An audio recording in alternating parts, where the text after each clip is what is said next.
স্বামী বিবেকানন্দের জন্মবার্ষিকীকে স্মরণ করে ও ভারতীয় সমাজ তথা বিশ্বে তার অবদানকে স্বীকৃতি জানিয়ে প্রতি বছর 12 জানুয়ারি দিনটি সারা ভারতবর্ষে পালিত হয় জাতীয় যুব দিবস হিসেবে। 2024 সালে এই বিশেষ দিনটির থিম হল বিকশিত যুবা বিকশিত ভারত, অর্থাৎ যুব সমাজ বিকশিত হলেই দেশ বিকশিত হবে।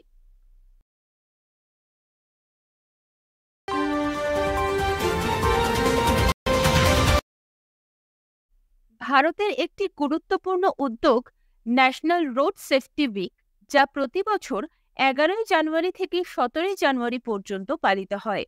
সড়ক নিরাপত্তা সম্পর্কে সচেতনতা বৃদ্ধির লক্ষ্যে সপ্তাহব্যাপী এই অনুষ্ঠানটি নাগরিকদের দায়িত্বশীল ড্রাইভিং, পথচারীদের নিরাপত্তা সম্পর্কে সঠিক জ্ঞান প্রদান করতে গুরুত্বপূর্ণ ভূমিকা পালন করে।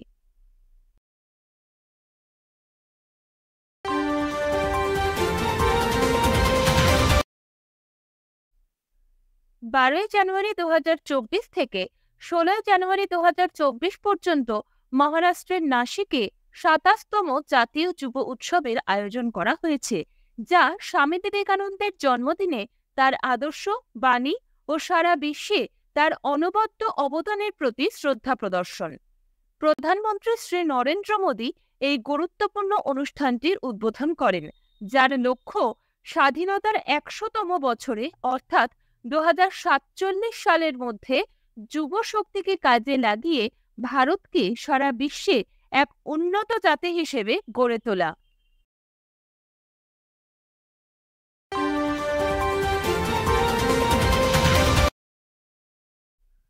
12 জানুয়ারি 2024 প্রধানমন্ত্রী শ্রী নরেন্দ্র মোদী উদ্বোধন করেন দেশের দীর্ঘতম সমুদ্র সেতু মুম্বাই ট্রান্স হারবার লিংক বা MTHL। 17,840,00,000 টাকা ব্যয়ে নির্মিত 21.8 কিলোমিটার দীর্ঘ এই সেতুটির নাম দেওয়া হয়েছে অটল বিহারী বাজপেয়ী সেওরে নাভা সেবা অটল সেতু। সেতুটির লক্ষ্য মুম্বাই আন্তর্জাতিক বিমানবন্দর ও নাভি মুম্বাই আন্তর্জাতিক বিমানবন্দর উভয়ের সাথে সংযোগ উন্নত করা এবং মুম্বাই থেকে পুনে, গোয়া ও দক্ষিণ ভারতে ভ্রমণের সময় হ্রাস করা।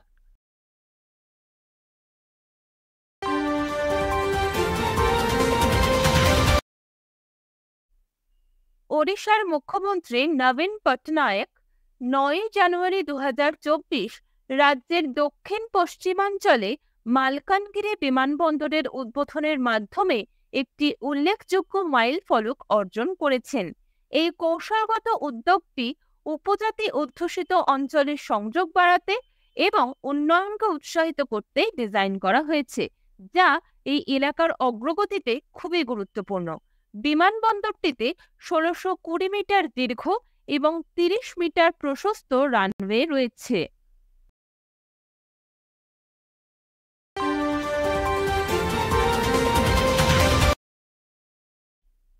আবাসন ও নগরসহায়ক মন্ত্রক দ্বারা আয়োজিত একটি মর্যাদাপূর্ণ অনুষ্ঠান স্বচ্ছ সার্ভেক্ষণ অ্যাওয়ার্ড 2023-তে মাননীয় রাষ্ট্রপতি দ্রৌপদী মুর্মু পরিচ্ছন্নতা বিষয়ক বিভিন্ন বিভাগে 13 জন বিশিষ্ট পুরস্কার প্রাপকদের হাতে শংসাপত্র প্রদান করেছেন।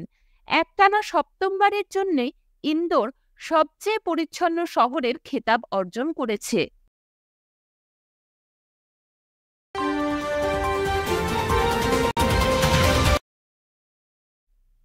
উচ্চশিক্ষায় নৈতিক অনুশীলন প্রচারের একটি উল্লেখযোগ্য পদক্ষেপে ভারতের বিশ্ববিদ্যালয় মঞ্জুরি কমিশন বা UGC মূল্য প্রবাহ 2.0 চালু করেছে, যা তাদের 2019 সালে প্রবর্তিত মূল্য প্রবাহর একটি আপডেট সংস্করণ। এই নতুন নির্দেশিকাটি বিভিন্ন শিক্ষা প্রতিষ্ঠানে যৌন হয়রানি, লিঙ্গ বৈষম্যের মতো অনৈতিক কার্যকলাপ বিষয়ে হাইলাইট করা সমীক্ষার প্রতিক্রিয়া হিসেবে উঠে এসেছে।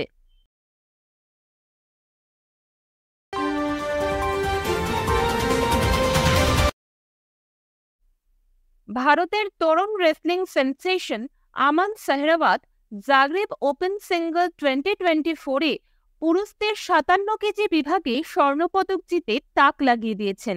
20 বছর বয়সী এই কুস্তিগির ফাইনালে চীনের জো ওয়ানহাওকে 10-0 পরাজিত করে তার দক্ষতা প্রদর্শন করেছে, যা তার কেরিয়ারকে এক অন্য মাত্রায় নিয়ে গেছে।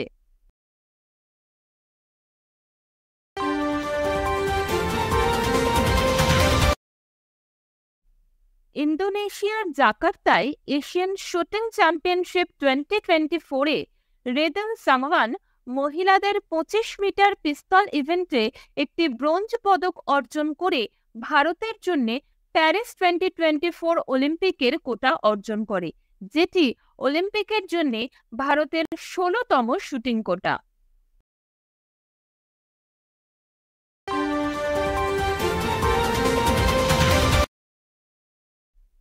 চীন সম্প্রতি মহাবিশ্বের রহস্যময় ক্ষণস্থায়ী ঘটনা পর্যবেক্ষণের লক্ষ্যে আইনস্টাইন প্রোব ইটি নামে একটি যুগান্তকারী জ্যোতির্বিদ্যা উপগ্রহ মহাকাশে পাঠিয়েছে। পূর্ণ প্রস্ফুটিত পদ্মের মতো আকৃতির উপগ্রহটি একটি লবস্টারের চোখের কার্যকারিতা দ্বারা অনুপ্রাণিত উদ্ভাবনী এক্স-রে শনাক্তকরণ প্রযুক্তি ব্যবহার করে।